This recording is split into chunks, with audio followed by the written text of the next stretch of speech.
আমি শ্বশুর বাড়ির কোনো একটা অনুষ্ঠানে এই শাড়িটা পরবো। নি তাহলে? না না,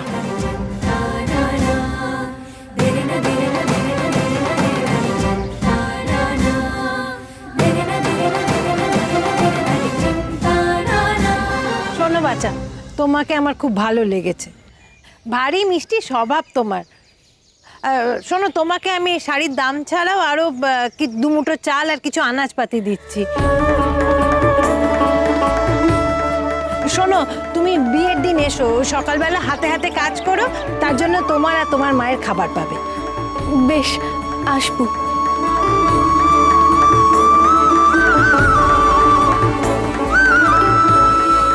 যাক, তোমার সমস্যাটা তো আপাতত মিটলো। তা বিয়ের দিন মনে করে এসো কিন্তু।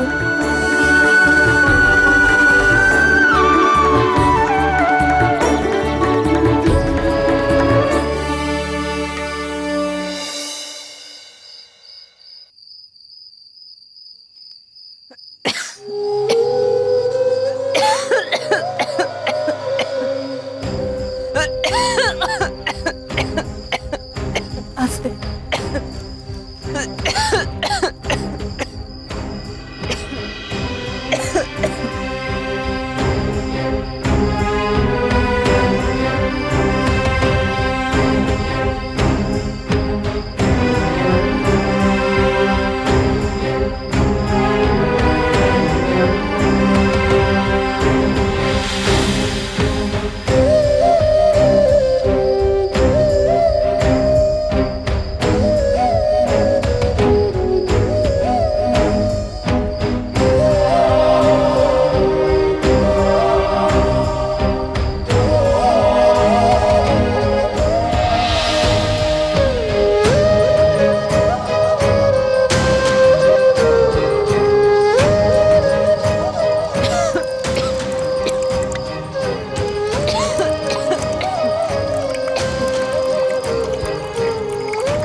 মা, ওঠো, খেয়ে নাও।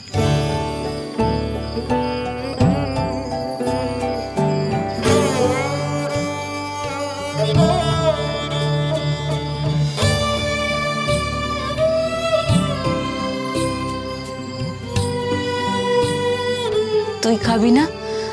তোর ভাত কই? তোমাকে আমার কথা ভাবতে হবে না, তুমি আগে খাও। তোমার শরীরটা ভালো নেই, খেলে গায়ে বল পাবে। তোর ভাত আছে? সত্যি বলছিস নাকি শুধু আমার জন্য ভাত রেঁধেছিস?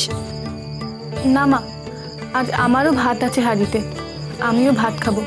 আগে তোমার খাওয়া হোক। হ্যাঁ রে পিপি, তুই চাল পেলি কি করে? আমাদের তো আর কেউ খানা করিও ধার দেবে না। তুই কি ভিক্ষে করলি? কিরে বল, এ গায়ে তো কেউ আমাদের ভিক্ষে দেবে না। তুই তাহলে কোথায় ভিক্ষা করলি? ঘরে তো কানা করিও নেই। তুমি তো জানো মা, আমি আর কখনো ভিক্ষে করব না। আমি জিনিস বেচেই টাকা পেয়েছি। কি বেচেছিস? আমাদের ঘরে তো আর বেচার মতো কিছুই নেই। আর আর তুই জঙ্গলে গেলি কখন, আর কাঠ কেটে বিক্রি করলি কখন? চুপ করে থাকিস না পিপি, আমাকে সত্যি করে বল, কিসের বিনিময়ে তুই চাল কিনেছিস? আমাকে সবকিছু খুলে বল মা। তুমি তো ভালো করে জানো মা, তোমার পিপি কোনো খারাপ কাজ করতে পারে না। তাহলে বলতে পারছিস না কেন? আমি মানে আমার ফুলসজ্জা শাড়িটা আমি তো এক বস্তা চলে এসেছিলাম। কি, তুই শাড়িটা বেচে দিলি? ওটাই যে তোর বিয়ের একমাত্র চিহ্ন ছিল রে, তুই সেটাও আর রাখলি না। তুই কি করলি পিপি? তুই কি করলি? কেন করলি মা?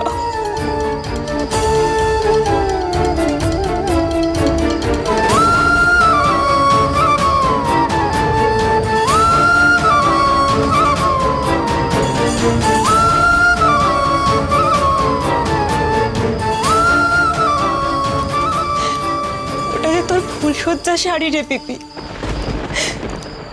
ওই শাড়ি বেচে টাকা দিয়ে তুই আমার মুখে ভাত তুলে দিবি, সেই ভাত আমি মুখে তুলতে পারবো না। ওটা তো একটা সামান্য শাড়ি মা, শাড়ির স্মৃতি মুছে গেলে কোনো ক্ষতি নেই, কিন্তু সেটা বিক্রি না করতে পারলে তোমাকে আজ খাওয়াতে পারতাম না মা। আর তোমাকে না খাওয়াতে পারলে তোমাকে বাঁচানো যেত না। তোমাকে যে আমার শুধু স্মৃতিতেই নয়, আমার জীবনের সঙ্গেও চাই মা। আমার লড়াই যে এখনো শেষ হয়নি। আর কতদিন যে তোর লড়াই চলবে কে জানে। আমার জন্য আর কত কষ্ট সহ্য করবি তুই? ছি মা, এভাবে বলো না। নিজের মায়ের সেবা করব, তাতে আবার কষ্ট কিসের? আর জ্ঞান হওয়ার পর থেকে তোমাকে লড়াই করতে দেখছি, সেখানে আমি লড়াই করতে ভয় পাবো? কেনই বা বসে ভাগ্যের হাতে মার খাবো মা?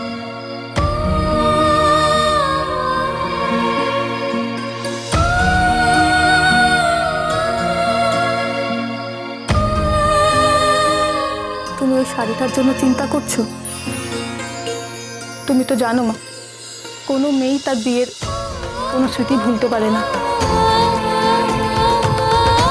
উনি চিরদিন আমার হৃদয়ে থাকবেন, ওই শাড়িটা নয়। তুমি দেখো মা, উনি যখন আমায় নিতে আসবেন, এরকম কত শাড়ি সঙ্গে করে নিয়ে আসবেন। তুমি আর জেদ করো না, খেয়ে নাও। আমি নিজের হাতে তোমার জন্য রেঁধেছি, তুমি খাবে না? তাহলে আমার কষ্ট হবে না বুঝি?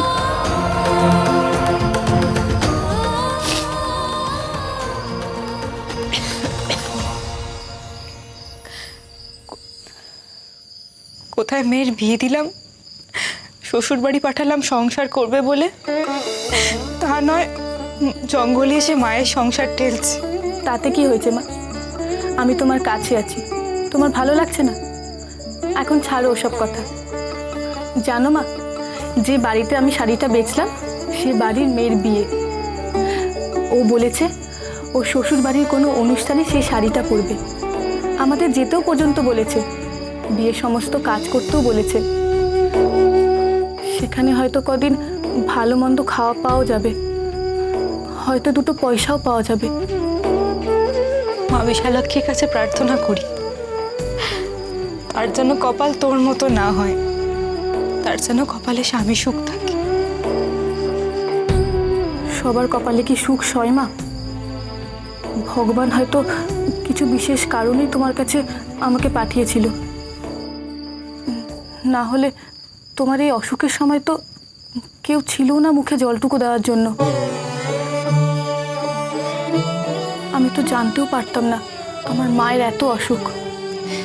সত্যি রে পিপি, ভগবান আমাকে পেটে ছেলে না ধরার দুঃখ ভুলিয়ে দিয়েছে তোকে পাঠিয়ে। ঠিক বলেছ, আমি তো তোমার ছেলেই মা, তোমাকে আর কষ্ট করতে হবে না। নাও এবার খাও দেখি, আর একটাও কথা বলবে না।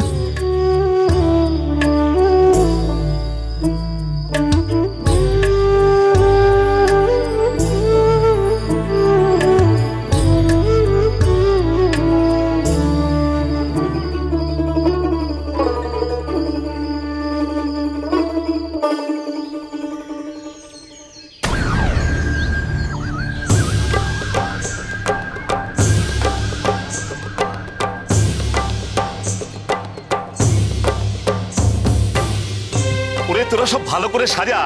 কর্তামায়ের হুকুম, উৎসবের কোথাও যেন কোনো খামতি না থাকে। এই দালানটা ভালো করে ফুল দিয়ে সাজাবি, কোথাও যেন ফাঁক না দেখা দেয়। আর ফুলের ব্যাপারে চিন্তা করবি না, আবার কিনে নেওয়া যাবে। যা। কোনো চিন্তা করবেন না নয় মশাই, আমরা সব কাজে লেগে পড়েছি। দোজবরের বিয়েতে এত সাজানোর কি আছে শুনি? প্রথমবারের বিয়ের গায়ের গন্ধটাই তো এখনো গা থেকে যায়নি গো।